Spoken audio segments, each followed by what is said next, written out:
Hello, everyone. My name is Monica Savane. I am founder of TANGAZA magazine, which is a platform that's based on, uncovering and discovering all good things East Africa, pertaining to the creative scene and particularly like music and recently fashion.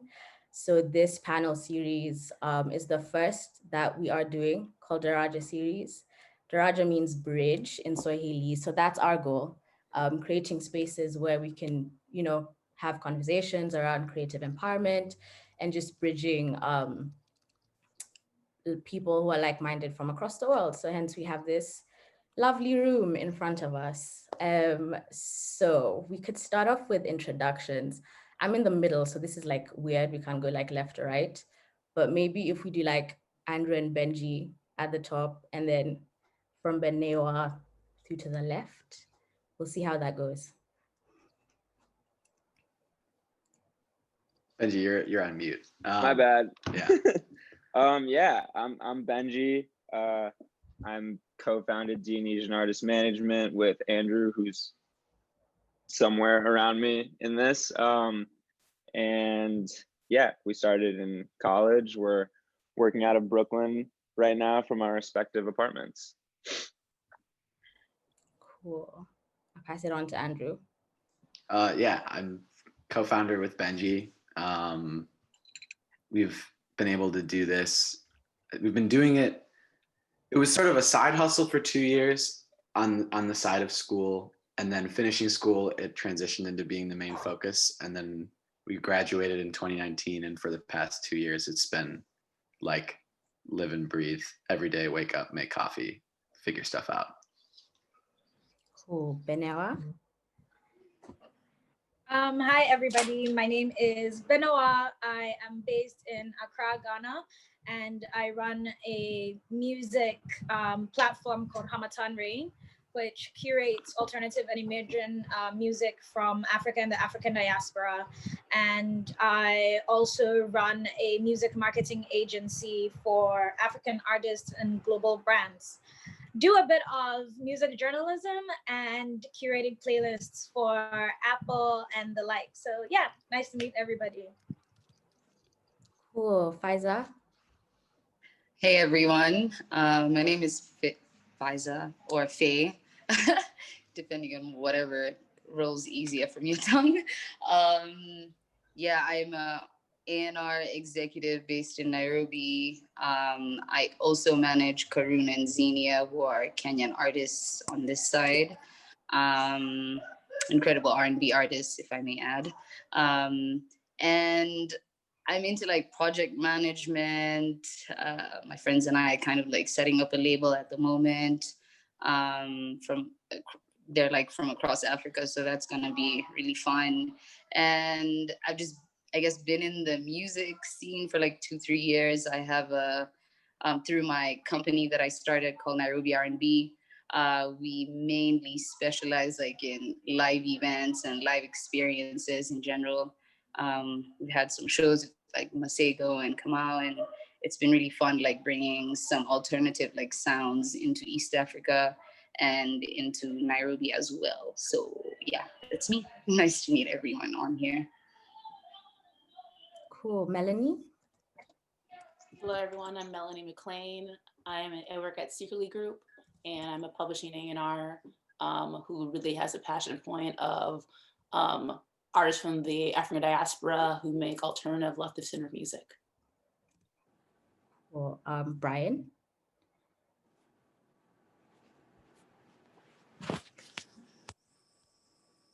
Hi, my name is Bryan Smallz. My name is Bryan Smallz. I work for a company called Black Market Africa.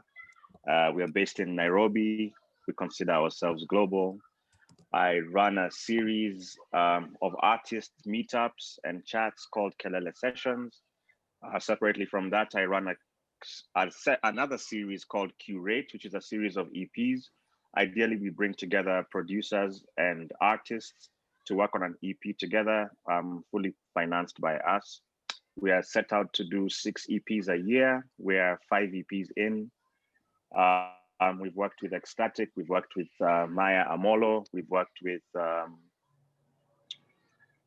Only Rosa, and an artist also named Tofa from Tanzania. Separately from that, I am currently building a digital distribution platform that can aggregate African music. Thank you.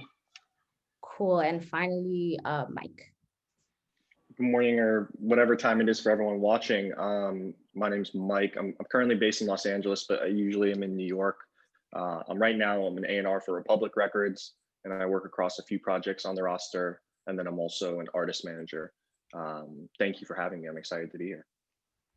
Cool. I'm very excited to be just like unpacking some of those pre-questions I sent with all of you.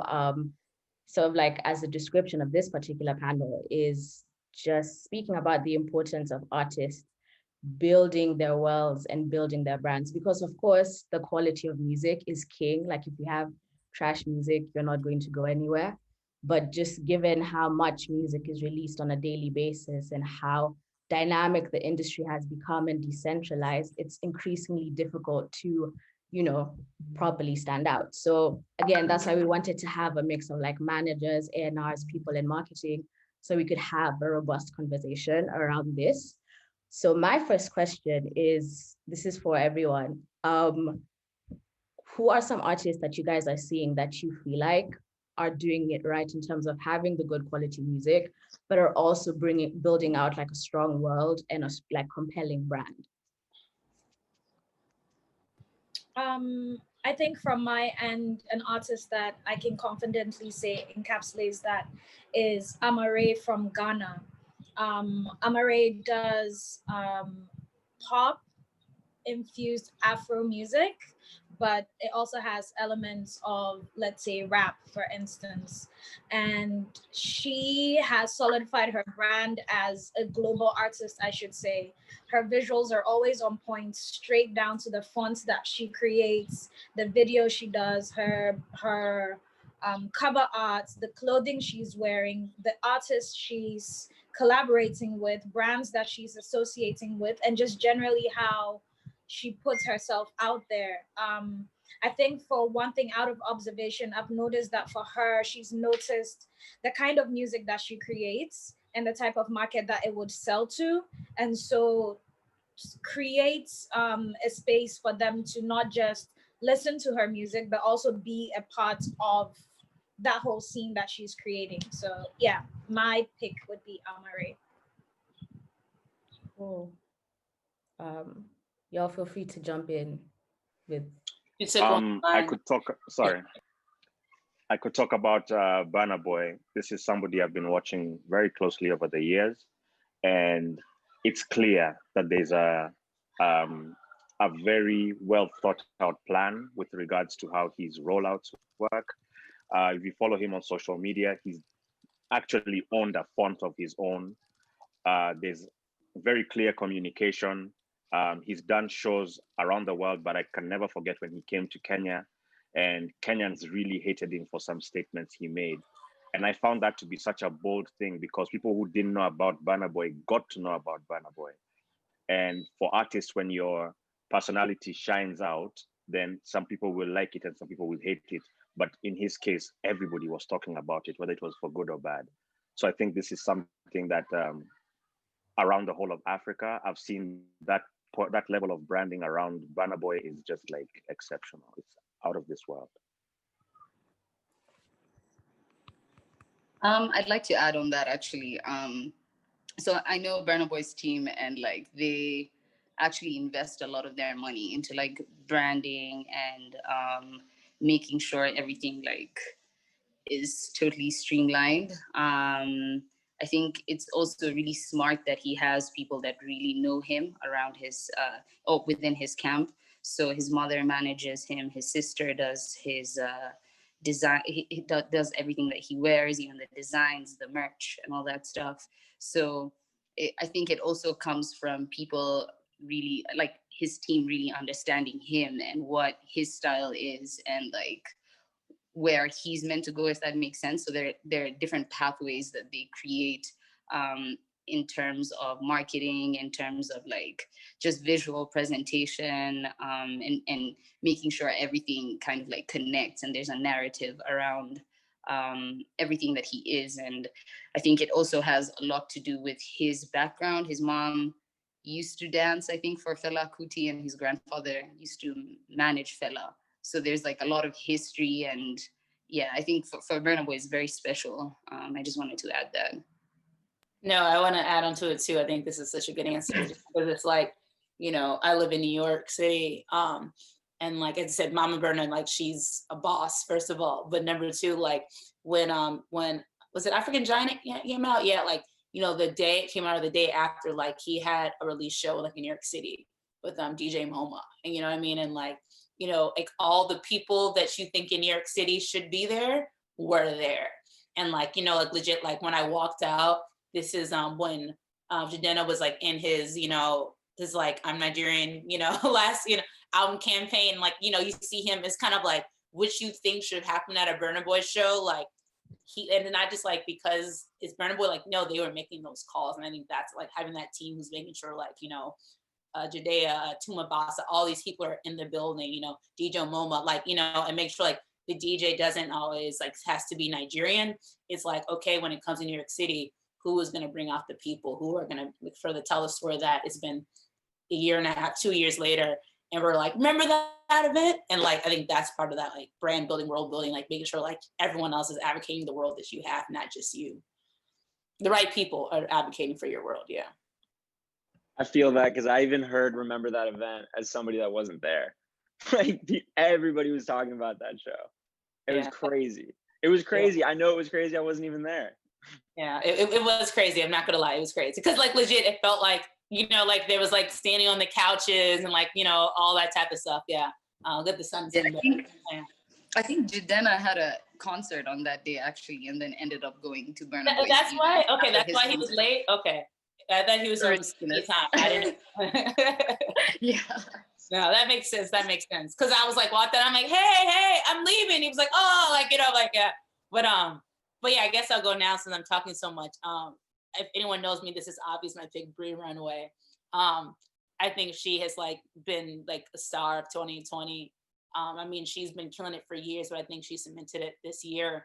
And I think a big part of like brand building and world building is like, you know, when it comes to creating content, when it comes to creating visuals, when it comes to like amplifying the moments that you do. And like when you have a story, it all kind of ties back to your story. So like, you know, as a, you know, brown skinned Black woman, British or from anywhere else, like there might be assumption, oh, she makes R&B, she's a rapper, you know?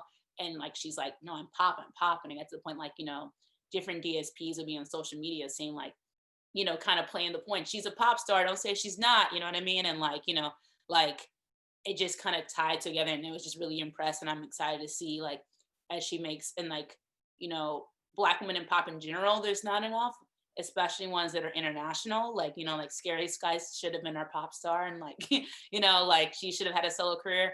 And it's just great to see her like really break in the US. You know, I'm excited to like see more strides and more US focused like partnerships. But like, you know, if she does like a Vivo event, like we're gonna see that in our timeline. Like if she does a music video, she's gonna do a behind the scenes video. She's gonna have another one with her doing choreography. So you know she can sing, you know she can do dancing, you know what type of genre, you know she's gonna have like spiked up hair, and that's just who she is. So I would say Bree Runaway. Cool, Andrew, Benji, Mike. Like, want to throw any names out there?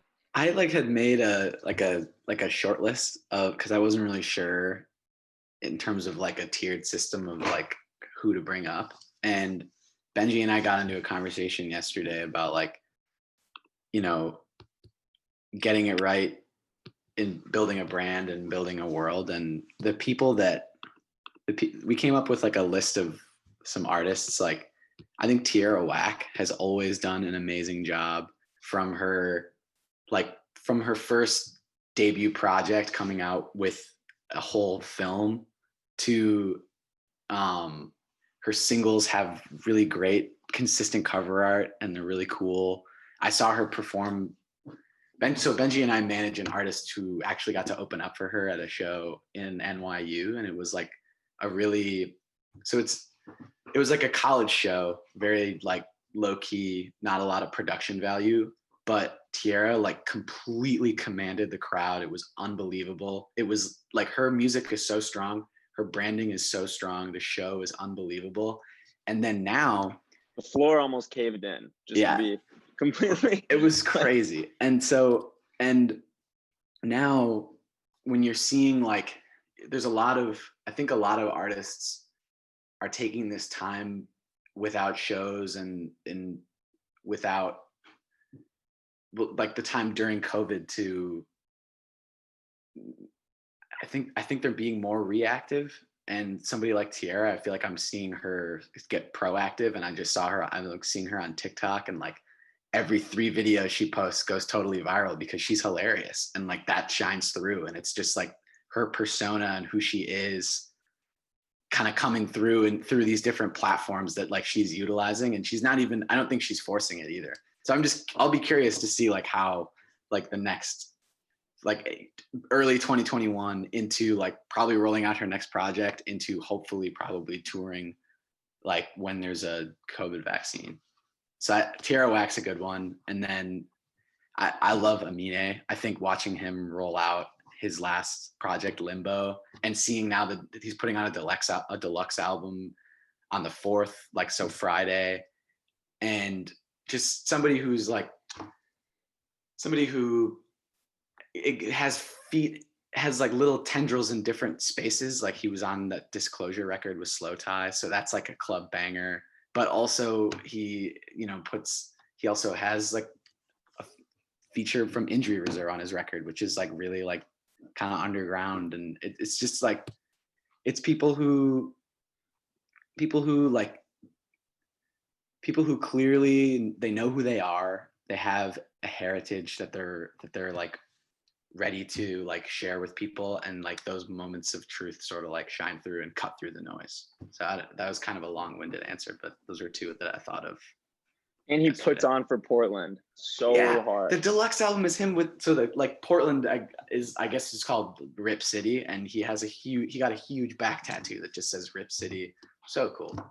I think it's awesome. So cool. I mean, Benji, you got anything to add there? The only thing I would add to that is Rosalia. She's like my favorite artist in the world.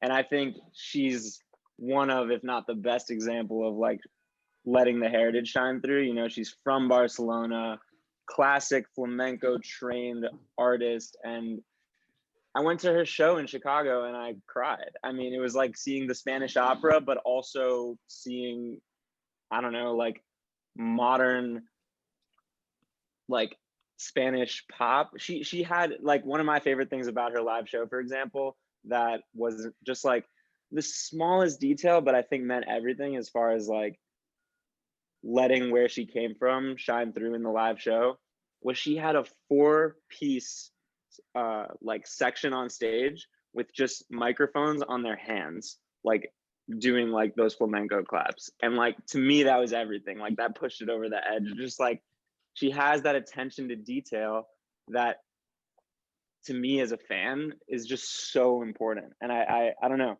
I think the reason it resonates, whether or not the average music listener knows it, is because it comes so much from where she comes from. Yeah. To me, it's an artist like Remy Wolf, who's been able to really put out a consistent amount of visuals that kind of are in her own zany world. I mean, her music is what I would call like eccentric pop. But when you look at the visuals and how she builds out that identity, it's like a whole different take on zany. I don't know if anyone on the call is familiar with her, but you should definitely check her out. And she works a lot with a digital animator to bring about these like whole digital worlds that are mimics of her characters, hundreds of characters in her music videos that she kind of plays out and works with like AR and VR technology. But you know, she just got the global Apple campaign for one of their recent commercials on a remix for her song, just so you know, able to stretch across markets. The song in the Apple commercial is actually a remix, but for someone like her, I think her personality shines through in her music. She has like a one-of-a-kind kind of belting level voice, but she's also able to deliver like that soft record.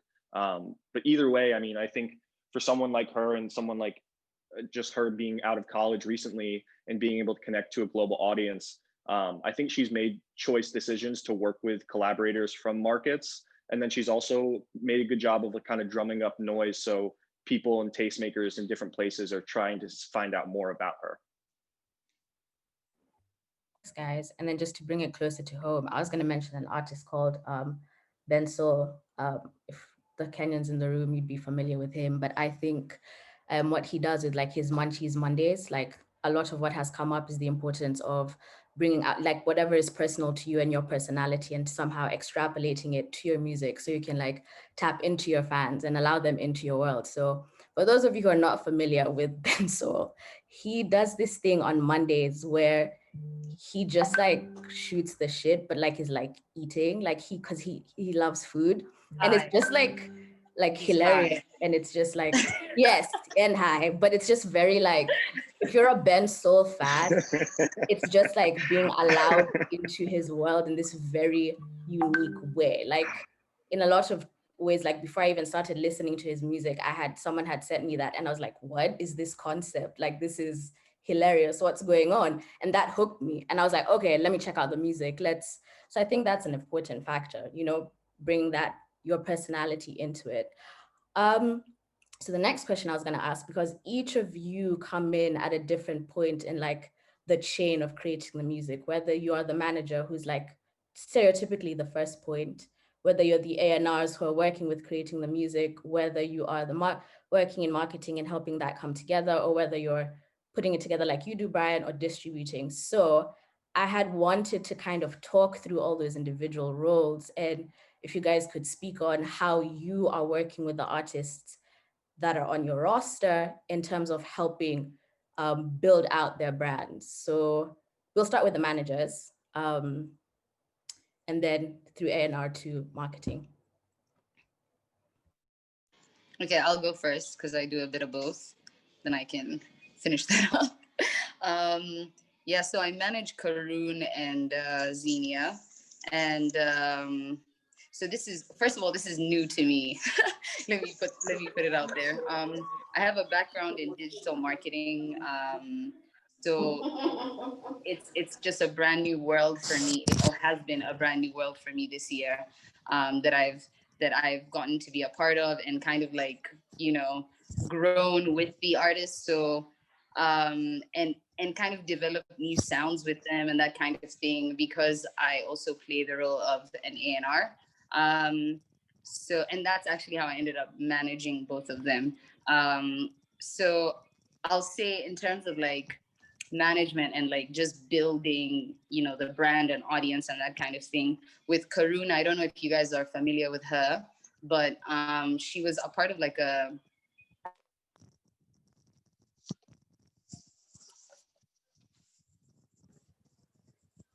hip hop group, like maybe won or were nominated for a BET award like in 2012 when they were like teenagers. So that was like I think for the Kenyans in here will agree with me, but that was like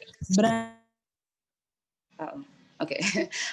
Yeah, maybe the Kenyans I think can you should agree mute with her. me I have. on that, but it was like a bit of a frenzy when they even got nominated for the BET award like in 2012. But since then she's only dropped like one project fully and the rest have been singles. So it's been hard to kind of like I guess go sorry about that. I keep getting a call. I'm so sorry, guys. But yes, I feel like it was hard for her to like really expand her brand without like a proper discography, if that makes sense, on her own and separate to. Man, guys, I'm so sorry. I don't know who keeps trying to call me. But yeah, it was really difficult. But now what we've done is kind of like changed up her sound because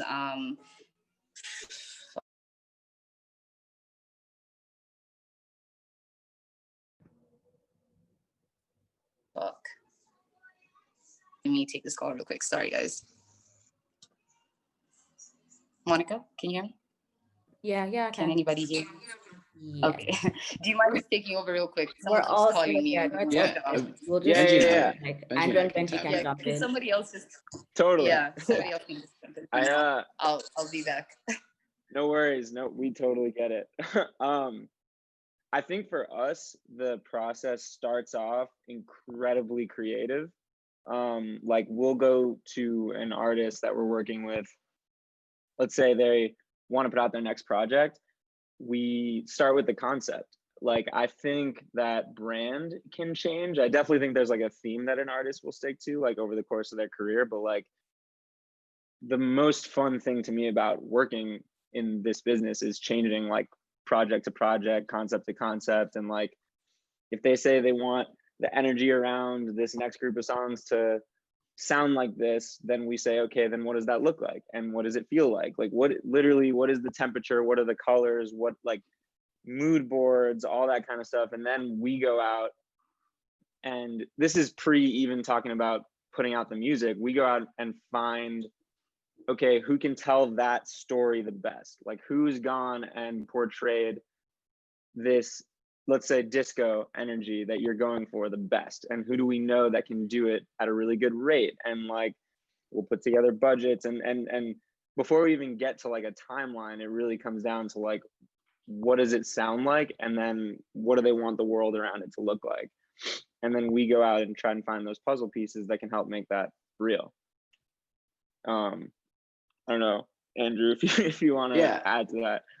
I think that Benji and I work with 4 artists, and across the board, those people are all, or those groups are all, they're like the energy core that sort of like fuels everything. And our role, you know, it's sometimes it's patching in holes where it's like an artist is like, I want to go from point A to point B, and like they've can kind of figure it out, but there's a few missing pieces. Maybe that's in like supply chain with merchandise, or like developing a website, or sort of bringing like a concept to life.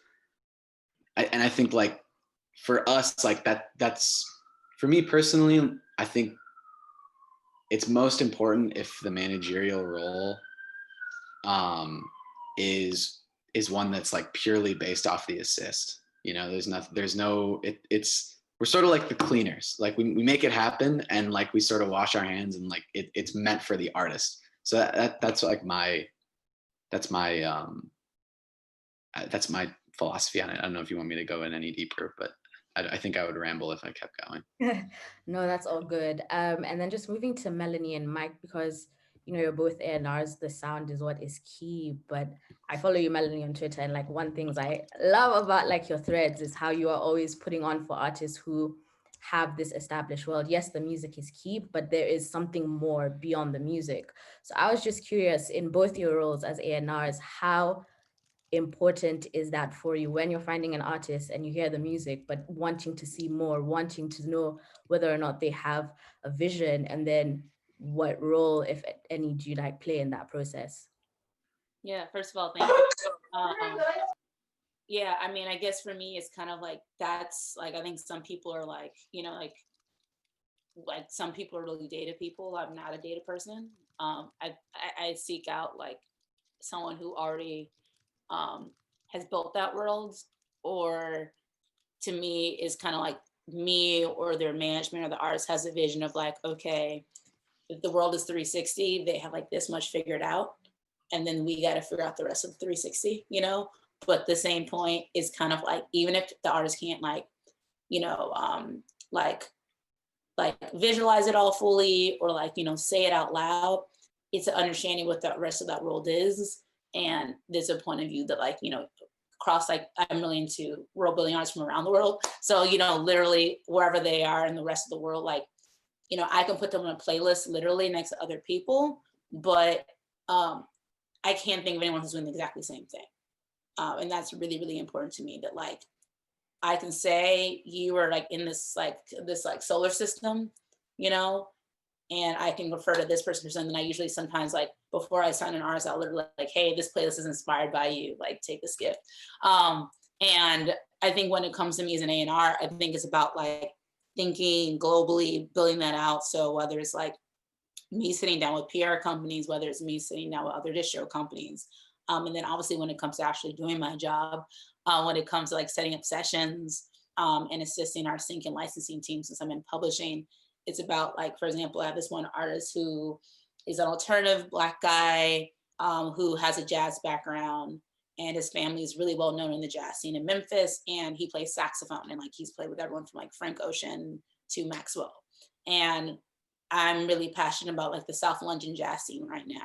So like one thing that I would do is like legit like, you know, Thanksgiving weekend, because British people don't celebrate Thanksgiving, like we're doing virtual sessions and like connecting him to people, and like me as an A&R, like being on that call and like saying like, talking about, yeah, the Mobile Awards just happened. I love the jazz session, and I'm so glad Eguela May and Yasmin Lacey and blah, blah. And like, hey, you know, did you tell about that time that you did that? And like, that's what I do as an A&R, or like, before I even like sign an artist, I'll be like, okay, if you are a Black artist and like, you know, from East Africa who makes electronic music, I'll be like, well, you do know this, you know, artist from West Africa who also makes electronic music. You should be friends. You should know each, you know, like that's what I do, because it's like, they are all like you're building your rope at the same time. There's a whole stratosphere, and making sure these artists like authentically connect with these people, that it can get to the point where it's not just me saying like connect.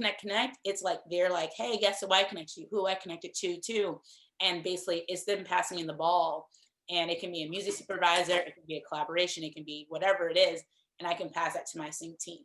Or once I get that insight, I can give some like advice like, hey, well, make sure you make a music video for that song, or like, make sure, you know, do you know about this cultural thing happening? Do you know about this, like, publication? You should reach out to, TANGAZA magazine, things like that. So that's my biggest thing, like just trying to think about like the whole 360 point of view, and over time fill out all those things, and making sure globally connecting with the people who like really see them. So I think world building artists, like a big thing what they do is like make people feel like seen and understood, and know like, they might not be one of one, but the existence of that artist makes them like feel like less alone. Yeah.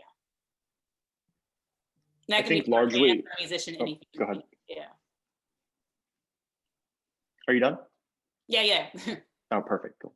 I think largely in my role, I operate as like a problem solver and option provider. And I think it always starts with a conversation that can be revisited, but usually with the artists that I work with, we kind of work to identify their growth areas and what they need to improve on, and how I can use my network to help them, whether that's them needing a producer or a co-writer or a piano player in the session. And I think largely what I look for and when I want to get involved, it takes a lot of things. I've realized, to me and what I do is specifically and where I work, my job is actually really simple if I know what I'm looking for. There are plenty of things that don't meet the criteria, and there's some that do. And it's just about being patient. And along the way, I think it's also important to be a resource for others without, strings attached. As a young person in the industry, plenty of people have helped me out and moved my career forward, not expecting anything in return. And, I look to do the same. I think it's very important to be involved with people on a variety of levels, even if it's just to be a fan. So I reach out to artists a lot where I just say, hey, I love what you do. And maybe it's not something that I would sign or want to work with, but, it's always good to kind of tip your hat off at talent and, positive energy. Because I think a lot of people perhaps are in music for reasons that don't align with mine. And it's not to say that what they're doing is wrong to chase money or fame, but to me, I like to work with artists where my value system and my goals align with theirs.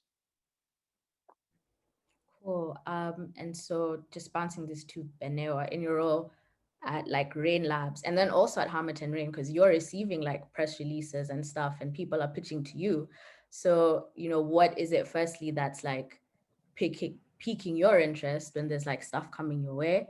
And then in your role working like in marketing with artists, how are you going about like shaping brands with your the artists that you work with rather? So with Harmattan Rain, our focus is mainly alternative and then new artists. So personally, I'm always looking for something that will catch my interest and something that would make me say like, hey, who's that?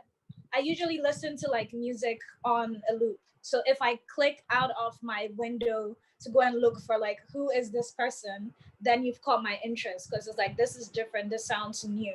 I'm also often looking at like who produces certain songs, who like did this feature or whatever, because like Melanie said, I really believe in artists collaborating and working with each other.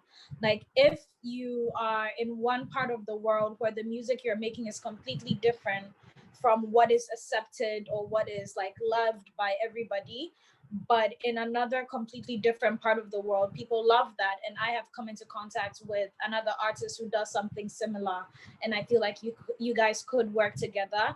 It's just about making that introduction, like, hey, I've seen XYZ person, I think you could work together, I think you sound similar, would you like me to make an introduction, and then do that. For labs is a bit more technical, especially when it comes to like working with brands. So when I'm working with a new client, what I love to ask them first is what it is that they want to achieve with their new release or whatever it is that they are working on. What is it that they want out of it in 3 months, in 5 months, in a year? What do they want to have gained from this? Then you can use that to gauge what their expectations are. And if they don't even have any, to help them build that. Our main goal is usually creating awareness for artists and helping them grow their brand and helping them reach new audiences. So it's looking at all the different ways in which we can do that. So it's with digital, it's with activations or on the ground experiences, it's with working with brands. And even with them, we often look at which brand aligns with who. Because sometimes you can have, let's say, a beverages brand, like an alcohol brand, doing a campaign, say, oh, we want XYZ artists, but you know this artist doesn't drink. You know that they have never been seen anywhere with like a drink in their hand. It doesn't matter the amount of money coming in. If your personal brand or your brand as an artist doesn't push this kind of product or doesn't fit the company brand, then it doesn't make sense for you guys to like work together, even if that's what the brand would want or if that's what the artist would want. We often look at the ones that align, because at the end of the day, we're looking at creating equity. We are looking at building a long-lasting relationship and actually creating a fan base and not just followers or just numbers. So you have to look at if the values align, if even in within that space of the campaign or whatever, all of these they fit.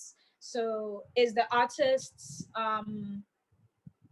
brand or their music that they're releasing in line with what this brand is saying, for instance. And another thing is also thinking way outside of the box, for instance, and exploring different ways that our artists could work with the different brands. So for instance, in Ghana, especially, like the main thing that a lot of people would lean towards is beverage brands, because they usually have a huge budget, right? They usually want to spend a lot for different campaigns. But one thing we've noticed recently is beauty brands are also willing to spend money. Beauty brands are willing to create campaigns. So it's even looking at, for our male clients, how can we tap into this, for instance? How can we let them be a part of, like, let's say a beauty brands campaign, and how does it fit into their demographic? And it's all about, sure, they may be male, but the music that they're making is targeted towards female audiences, for instance. It's targeted towards teenagers, for instance. So it's not just the artist brand, it's also what music they're doing, what particular release they're doing, their target audience, and how all of those things fit, and how the data also backs it up. Yeah. No, cool, thank you. And then Bryan, because I think what you guys are doing with the Curate series is really interesting. I'm a fan. I think The Only Rosas was my favorite. That was really, really, really good. So again, because that's also a unique take on working with artists on building this project and helping them ideate this world and brand. So if you could just like speak to the process and how that's working for you. Okay, so My setup is pretty interesting. So I get to listen to a lot of music before it's released, and I visit studios almost like I have studios that I visit like 3-4 times in a month just to hear what they've been working on. And I realized that the main role, like, I don't know how many of you know this, but like all the hits are still in the studio. It's like, have you heard this one? Have you heard this one? And then you ask, when is it coming out? Oh no, we are planning, maybe sometime next year. Da, da, da. And I'm always just like, fuck, man, this by next year you'll have another 100 hits, and then this won't be the one. And so I got caught up in that cycle. And in this cycle, I realized there's a very small volume of music that's coming out of Kenya and East Africa at large, right? Nigerians have really found a way to manage the music as individuals, but collectively, right? So I figured it would be a good way to do that. And so with that said, I look for talent that is, I want to say special, but special in my eyes, right? So there's a few things I look for. I look at the character of the individual. I look at what they actually want to achieve. So I'll tell you, I've spoken with an artist who I thought was an amazing artist, and I said, "What's the end goal of this thing?" And he said, "If I could just get a car, if I had my own car." And in my mind, I was like, I am not working with this motherfucker because this is gonna be the end of me. We could get the car in the first few weeks, and that's the end. So I really want to work with people who see the long game. And with that said, the biggest hindrance, especially in Kenya, for artists is like, I don't have enough money to go to studio. I don't have enough money to get the producers I want. And then on my part, these are people I know individually. These are people who I visit. They're my friends. And so I said, why don't I just bridge this gap? And I don't sign on artists. We just sign on a single project, which goes under this curate series. And then we'd listen to, I'm very big on the idea is already in the artist's head, right? So most of the time they keep the idea down based on budgets, based on networks. And a lot of what we do in the first few weeks is just to brainstorm. Tell me what you think about this project. How do you want it to sound? What are you listening to that is exciting you at the moment? What are we trying to recreate? And then after I understand that, then I pair them with a producer who I know would bring that level of sound and that level of professionalism. And it's been pretty interesting because as I've worked with these producers, then you get interest from other producers who say, "Oh, we'd really like to be part of this project." So starting off, it was a single artist with a single producer. But then if you listen to like Rosa's project, which is the latest one we put out, there's like 5 different producers in there because everybody wants a piece. And that's exciting to me because then it makes it easier to churn out more music, right? So I want to say the process is a lot of brainstorming in the beginning. Let's just agree on what we want, what we can, what exactly, how big do you see this picture? And then we come into the studio. I'm big on vibes. So even the studio would be selected based on the artist, right? There's artists who you talk to and they're really shy. There's artists who like people around because that's how they create. There's artists who would say, I'm having a hard time putting this across, and then we bring in a songwriter. So most of what we do is just layered. So we start off with the bass tracks. Some tracks we create in studio. And then after that part is done, we give it a listen and literally pick out specific phrasing, specific messaging. And for me, it's just like, I wouldn't tell you, say it this way. I'd say, I think this is a little bit repetitive. And again, just back to the brainstorming, how could this be best put out? Mm-hmm. And then once we're done with that layer, we bring in instrumentalists who would then come and say, oh, that bass would sound so much better if it was played live. I would love to do the drums live, right? And so for the artist, in my case, I'm almost like the sensei, right? I just keep showing you different layers of how your music could grow. And then it's like, okay, let's do some cover art. We're going to bring in a stylist. Let's have a chat with the stylist. What are you thinking about? I usually ask, so also homework for the artist, like send me 30 images that you really like right now. And that's what I share with the stylist to kind of give them like a mood board. And a lot of that collaboration up until we have the project, we've shot the cover, And then I put them in contact with, people like you, Monica, like, get a few interviews done here and there, get your name out. Then we roll out the project. I'll also do some radio. And then after that process, we record a single video, and then it's been real. From there, I've given you enough tools to put yourself in the game. So go now and, build your own networks and start to run this by yourself. But you're already one EP in, and you've learned so much. And then for me, then I'm already ready to work with the next artist. And sometimes they're even, it's simultaneous. So I could be jumping out of one session to get into another one, just to make sure everything is running smooth. Yeah, so that's it. And I'm also very excited to hear that there's other people here who manage artists. So I definitely think we should collaborate, because the biggest win in this industry is in collaboration. I've realized this the hard way. Definitely. And so I hate that we're running out of time, but one thing I had wanted to touch on was, because, obviously, as you've mentioned, Bryan, like budget is a big thing, and not everyone is a burner boy to have big money to spend on rollouts and strategies and stuff like that. And I was in a Clubhouse room the other day, and it was like a bit conflicting. Afrobeat had stated how for him, he thinks it's important to let songs breathe and just allow them to have time.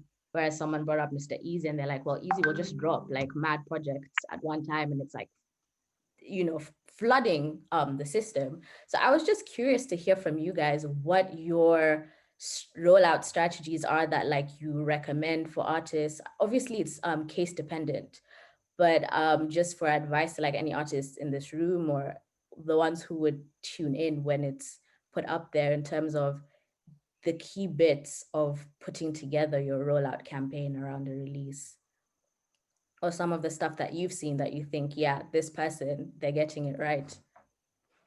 Yeah, prior to working at Secretly, I was in head of hip hop and African music playlist curation for the streaming service YouTube Music. So like, part of that campaign was like coming to DSPs.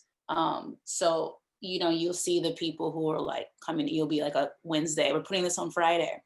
And then you'll see the people who are like, the songs already came out. And then you'll see the people who are like, the song's coming out in 3 months. And I'm from the school of thought that like you do your strategy before and you let songs breathe, but like breathe doesn't mean you put it out and see what happens. It's breathe. I always say to artists, like when you put out a song on a Friday or a Thursday, you should wake up that morning, you know what's going to happen. And then you have a strategy leading up to that day. You have a strategy for that day. And then you have a strategy for like the following few months. And I definitely think like with certain artists, there is ability to just drop things, but I think obviously like Mr. Easy is like, so massive that I think a lot of artists, if they're just dropping things and dropping things and dropping things, sometimes those are those artists that you've never heard of. And then you check them out and they have like 50 songs on their SoundCloud and Spotify. And you're like, I've never heard of this person, So I feel like it's really important to like, have a plan for the various few months. So, things are just going to fall in the sky, but like you should have a plan, what publications I should reach out to. Someone wrote about a past single, like, is there like if they have like an Artists on the Rise series, can I be part of, like, can I make content with them? For this song, what different skill sets do I have? Do I dance? Did I do that production? Like, can I make a behind the beat video? Can I make a dance video to it? Can I like do various formats and acoustic, a remix, can I do a remix with someone local, a remix with someone international? Like, I think like there's a lot of ways to like build out on each song and EP. I think some people do drop things, but I think it's kind of like, it depends also on your market. If you have a market that like,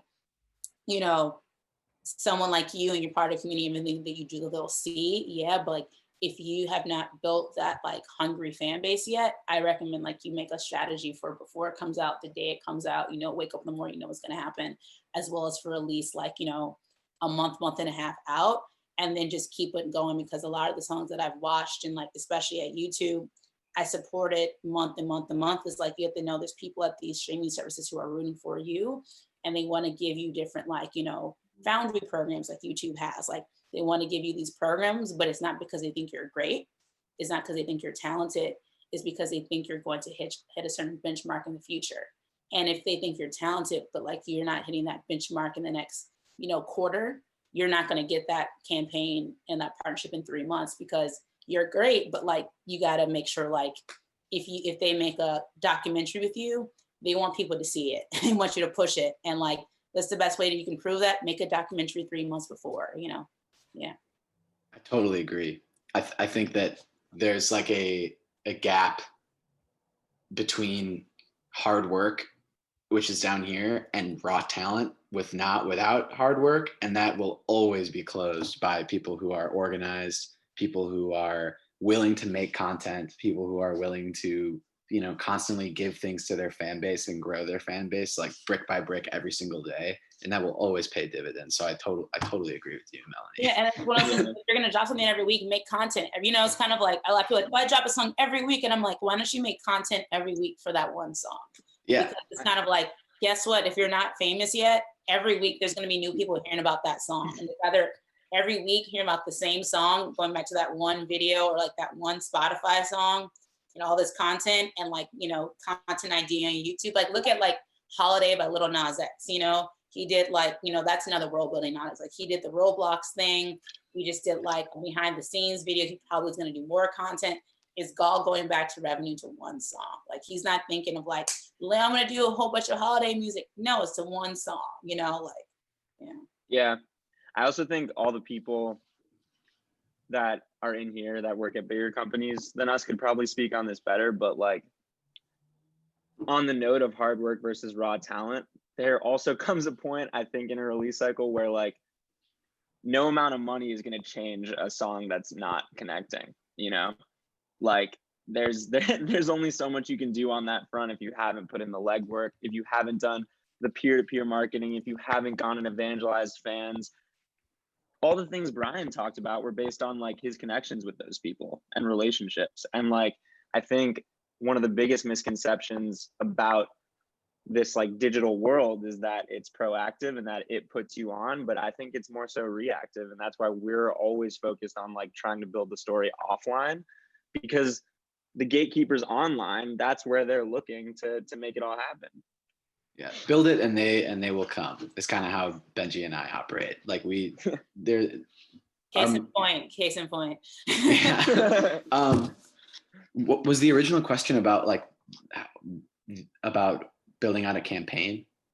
Yeah, just Monica? You guys have gone into well, but like also because everybody's not gonna have Burna Boy type money. So if there's any well, of course. Benji and I don't have management company money. Like we bootstrap everything. We hustle. That's kind of like how we like to do things. And like also, if I may add, I think it has a lot more to do with like your digital, I guess also your analytics, right? And if you know how to use those effectively, I think the best example is like Brent Fayez. I remember there was a time his manager was literally just looking up like where his highest streams were, and he was trying to like around the world, and then he was trying to connect with people within those communities to kind of like build that and like, you know, expand his audience in that way, if that makes sense, and then kind of like do shows around where he's actually popular. So I think it has also a lot less to do with money, but a lot more to do with like how smart you work your analytics and use that data to actually make the right decisions for the artist, if that makes sense. But a lot of artists don't even like bother with their analytics, which is kind of ridiculous, because that's the only way you can kind of figure out where you fit, first of all, just globally. So that's I think that's the most important thing, because even with Burna Boy, for him to have broken into like the US, for example, it had a lot to do with like community building still, and that had to do with like, you know, where his fan base was, if that makes sense. Like he wasn't doing shows in areas where people weren't listening to his music, if that makes sense. Totally. Yeah. Sorry, I just wanted to add that. No, I think that's a brilliant segue. It's like putting out music and starting. I know one of the questions Monica sent over was how important is it to build a fan base locally? I think it's super important, because like your like peer-to-peer music sharing, it still works better than editorial in a lot of ways. Like, because when you have like a personal connection to music, whether it's through a friend or a colleague or somebody that you enjoy, you can connect memories to that, and you'll have a strong connection to it. And one of the things that Benji and I do is that, you know, we were lucky that when we were first starting out, there was already a music community in Syracuse where we were starting to do management stuff. And so we were building a community in Syracuse surrounding shows and surrounding music that we were releasing. And then we were starting to see through the analytics that there were like 50 people out there randomly in the world who we didn't know who were really into one of our artists. And we were like, all right, we need to find a way to get these people to come to us and be like, so we started to be like, hey, you know, if you send us your address, we'll send you a gift and like a new song. And then all of a sudden, like 50 real people are reaching out to an artist being like, hey, I would love to hear your new song. Then you just take that and just build on it and like make sure that you're treating these people with like respect, because hopefully these are the people that are going to like pay your rent, and these are the people that are going to help you be an artist full time. And so it's just kind of taking that philosophy for us with an artist, no matter how big they are, and like scaling it up or scaling it down to something that makes sense, and saying like, okay, like how can we connect with people in a meaningful way? How can we identify who our supporters are, and how can we grow that? And it's interesting. Like, it's really interesting because we work with people from different areas in the globe. Like we're technically a global management company. We work with bands who are in Florida, bands who are in New York. We work with an artist named Wami who's based in Kampala right now. Like but the world is flattening out because of the internet and because of like all this new technology, and like if things are starting to become peer-to-peer, it's really exciting. It's an exciting time to be in media, which we all are in. So it's all right. That was a big tangent, but No, we do all that. We do all that really without like budgets. Like we don't, and we actually do some of our best work, I think, when it's just us and like a pot of coffee. Like, how are we going to figure this out? There's an immediate problem in front of us that we need to solve, and we just need to like be kind of like you said, Bryan, like a switchboard of like, all right, I know one person over here who can do this, and one person over here who can do this, and like Melanie does the same thing in A&R, and it's just like takes this. And I think we're all the people on the Zoom are like specifically, we're all similar probably in that way, where we're just kind of into getting it done. I don't know. No, I really want to add to the point about college, just because I don't know if anyone in college is watching right now, but like I got my start working in the music industry with an artist who's like now a household name, but like legit, he went to a different school. His manager went to the same school as him. The guy who directed his music videos went to the same school. I went to a nearby school. Now, like, you know, he connected with the guy who went to another nearby school. And we just kind of, and like we mobilized and like we did shows targeted to the local college scene. And like I went to college in New Orleans, and his music didn't fit what was popular in New Orleans. So even when he was like getting like, you know, getting national, locally it was like, no, you're not really part of what we're doing locally, but it didn't matter. And what we intentionally did, it was like we connected with like, you know, went to another school in Baton Rouge, Louisiana, which is nearby. And then we like connected with like, okay, there was blogs like Good Music All Day, which targeted college kid type of audience. We targeted that, and we targeted other schools in other regions. And we were like, cool, like we're gonna make sure we do this. And I always say that like when you're in college, it's like the best time to start in the music industry and like make a management company, be an artist with your team, because like everyone around you is hungry, wants to do something. And like when it comes to sharing music, even digitally, like you just have a small network for like fan bases. You're all kind of looking at the same things. Like, you know, like legit, I have a friend who does marketing at Rock Nation now.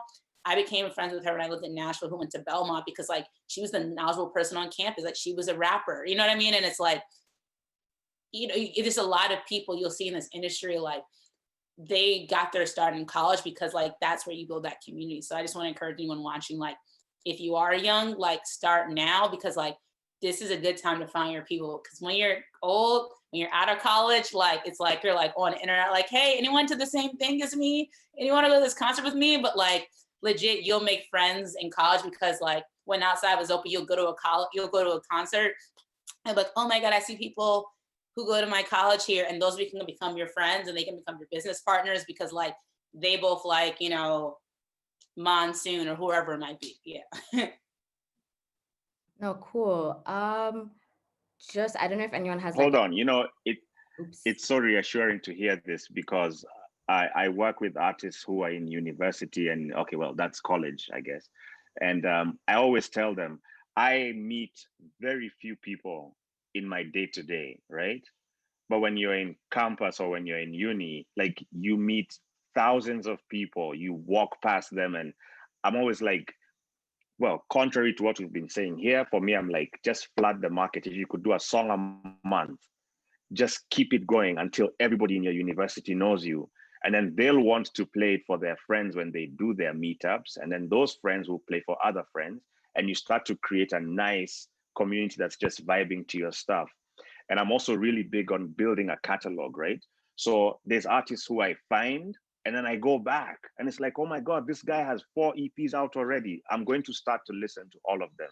So also for the younger artists who are, who have the access to people, of course, now because of COVID, it might not be such a huge advantage, but before, and I guess when things get back to normal, it's so encouraging because you could walk through and literally spam people with your flyers. You download my song, you could do free shows in school. So I really push for that, and I'm happy to hear you guys saying the same thing. Then for me, it's very reassuring. And there's an I've exception not to been every talking rule, my own. and you made it. When we're talking about releasing a lot of stuff, like there's exception to every rule, and I think that's true. Like if you're in college, you have like this fan base is gonna watch everything that you do, or a potential fan base. That's not you putting it out into the void. So I think that was a great example. Sorry, can I also just add one more thing? I feel like I don't know about like the other areas